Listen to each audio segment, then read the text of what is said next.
నంద్యాల జిల్లాలో ఎన్నికలకు అధికారులు సర్వం సిద్ధం చేశారు. గతానికి భిన్నంగా ఈసారి ఎన్నికల సిబ్బందికి అన్ని మౌలిక వసతులు కల్పించామని జిల్లా జాయింట్ కలెక్టర్ రాహుల్ కుమార్ రెడ్డి తెలిపారు. ఈసారి ఓటింగ్ శాతం పెంచేందుకు తీసుకున్న చర్యలు ఖచ్చితంగా సఫలీకృతం అవుతాయని ఆశాభావం వ్యక్తం చేశారు. ప్రతి ఒక్కరూ తమ ఓటు హక్కును వినియోగించుకోవాలని అంటున్న జాయింట్ కలెక్టర్ రాహుల్ కుమార్ రెడ్డితో మా ప్రతినిధి హరికిషన్ ఫేస్ టు ఫేస్.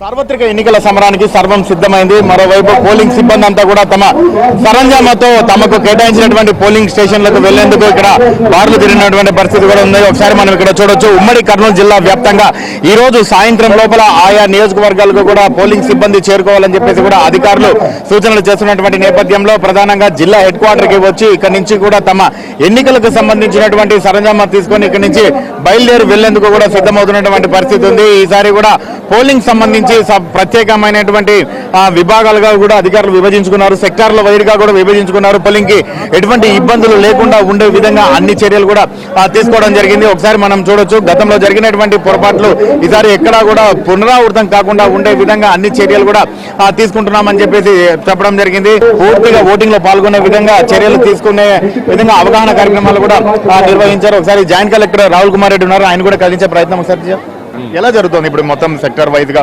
విభజించారు, ఎలా పంపిస్తున్నారు పోలింగ్ సిబ్బంది?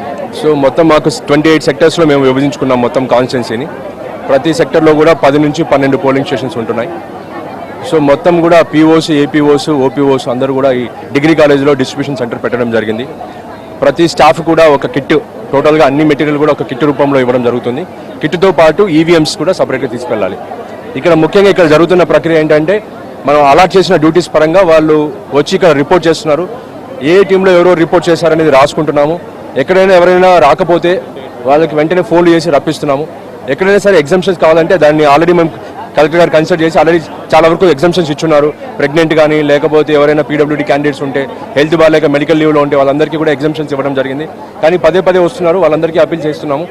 సో నెక్స్ట్ 1 అవర్లో కూడా అన్ని టీమ్స్ ఫామ్ చేసి వాళ్ళందరికీ కిట్స్ ఇవ్వడం జరుగుతుంది. కిట్స్ ఇచ్చిన తర్వాత they will have lunch also. దాదాపు మనము నంద్యాల కాన్స్టిట్యున్సీకి సంబంధించి 70 బస్సులు పెట్టడం జరిగింది. ఈ మొత్తం కూడా ఈ 70 బస్సులు కూడా ఒక్కొక్క బస్సుకి దాదాపు 5 టీములు, అంటే 5 పోలింగ్ స్టేషన్స్ యొక్క పోలింగ్ పర్సనల్ అందరూ కూడా వెళ్ళడం జరుగుతుంది. వీళ్ళందరినీ కూడా గోస్పాడు నంద్యాలే కాబట్టి వెంటనే బై 4 o'clock డిస్పాచ్ చేసే విధానికి చర్యలు తీసుకుంటున్నాం. పోలింగ్ కిట్ అంటున్నారు, ఏమేమి ఉంటాయి సార్ ప్రధానంగా పోలింగ్ కిట్లో? All statutory forms, booklets, for example 17C PO డైరీకి సంబంధించి ఎలక్షన్ జరుగుతున్నప్పుడు జరుగుతున్న ప్రతి ప్రక్రియను రికార్డ్ చేయడం కోసం, మాక్ పోల్ అయితేనేమి లేకపోతే యాక్చువల్ పోల్లో ఏమన్నా వస్తే ఇష్యూస్ వస్తే, అదర్వైజ్ ఆల్సో అన్ని ఫర్ ఎగ్జాంపుల్ 70A రిజిస్టర్ ఎవరెవరు వచ్చి ఓట్లు వేశారు, ఇలా ప్రతి స్టాచ్యురీ ఫార్మ్స్ ఉంటాయి, నాన్ స్టాచ్యురీ ఫార్మ్స్ ఉంటాయి. అదేవిధంగా కావాల్సిన పోలింగ్ మెటీరియల్, స్కేల్ అయితేనేమి, సిజర్స్ అయితేనేమి, స్టాప్లర్ అయితేనేమి, ఇండెలిబుల్ ఇంక్ అయితేనేమి, ఓటింగ్ కంపార్ట్మెంట్, ఈవీఎంస్, వాళ్ళకి కావాల్సిన వెల్కమ్ కిట్ కూడా ఇస్తున్నాం ఈసారి. Soaps, brushes, toothpaste, cakes, biscuits అవి కూడా వాళ్ళు ఇబ్బంది పడకుండా ఉంటారని చెప్పేసి వెల్కమ్ కిట్ కూడా ఇవ్వడం జరుగుతుంది. ఇలా ప్రతి పోలింగ్ పార్టీకి ఒక కిట్ రూపంలో చేసి అందరికీ కూడా డిస్ట్రిబ్యూట్ చేస్తున్నాం. గతానికి భిన్నంగా ఈసారి యువ ఓటర్ల సంఖ్య ఎక్కువగా పెరిగింది నంద్యాల జిల్లా వైడ్ గా కూడా. సో వాళ్ళకి ఎటువంటి పిలుపునిస్తారు? సో మిగతా జిల్లా ఓటర్లకు ఏం పిలుపునిస్తారు? సో ముఖ్యంగా నేను చెప్పేది, ఫస్ట్ టైం ఓటర్స్ అందరికీ కూడా this is a one time opportunity for you. లైఫ్లో ఒక్కసారి వస్తుంది. ఫస్ట్ టైం మీకు voting opportunity, right to vote అనే ఆపర్చునిటీ వచ్చింది కాబట్టి అది యూటిలైజ్ చేసుకొని మంచి లీడర్స్ని ఎన్నుకోమని చెప్తున్నాం. Because future lies with the young people. Next రాబోయే 50 years ఇండియా ఎలా ఉండాలంటే మంచి లీడర్స్ని ఎన్నుకుంటే మంచి డైరెక్షన్లో వెళ్తుంది ఇండియా కూడా, మన భారతదేశం కూడా. కాబట్టి మీకు రాజ్యాంగం ఇచ్చిన హక్కు, సొసైటీ మీద మీకున్న రెస్పాన్సిబిలిటీ కాబట్టి ఖచ్చితంగా మీరు once you have enrolled as the voter, it is your duty to give the first vote. So దయచేసి I appeal to every one. ముఖ్యంగా మన రీసెంట్గా NCC, NSS పీపుల్ చాలా మంది వచ్చి దాదాపు మా ఫెసిలిటేషన్ సెంటర్లో 250 to 300 మెంబర్స్ ఓట్ వేశారు. వాళ్ళందరికీ కూడా అపీల్ చేయడం జరిగింది. అండ్ ఈ సందర్భంగా నేను ముఖ్యంగా 18 దాటి ఫస్ట్ టైం ఓటు వేసే వాళ్ళకి this is your first opportunity to exercise your right as a citizen of the country. Please come and vote tomorrow. Last 3-4 days వాతావరణం కొంచెం చల్లబడడం వల్ల so we're expecting in huge numbers.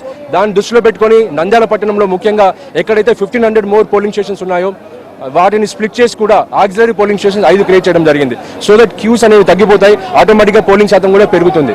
ఇంతకుముందు చూసినట్టయితే death voters ఎక్కువగా ఉండేవాళ్ళు, వాళ్ళందరినీ కూడా డిలీట్ చేసుకోవడం జరిగింది. సో ఇలా ప్రతి అంశంలో కూడా పోలింగ్ శాతం ఏ విధంగా పెంచవచ్చు, అవగాహన పెంచుకునే విధంగా బేసిక్ వసతులు కల్పించడం వల్ల, బిఎల్ఓల చేత అవగాహన క్రియేట్ చేయడం వల్ల, అండ్ సొసైటీ తరఫున booth level awareness groups, society నుంచి కొంతమంది యాక్టివ్గా ఉన్న పీపుల్తో బూత్ లెవెల్ అవేర్నెస్ గ్రూప్స్ పెట్టుకోవడము, ఒక నోడల్ ఆఫీసర్ని పెట్టుకొని ప్రతి పోలింగ్ స్టేషన్లో ఎక్కడైతే పోలింగ్ శాతం తక్కువ ఉందో దానికి గల కారణాలు కూడా వెతుక్కొని అక్కడ ఎలాంటి ఇంటర్వెన్షన్ అయితే బాగుంటుందని చెప్పి యాక్టివిటీస్ చెకప్ చేయడం జరిగింది.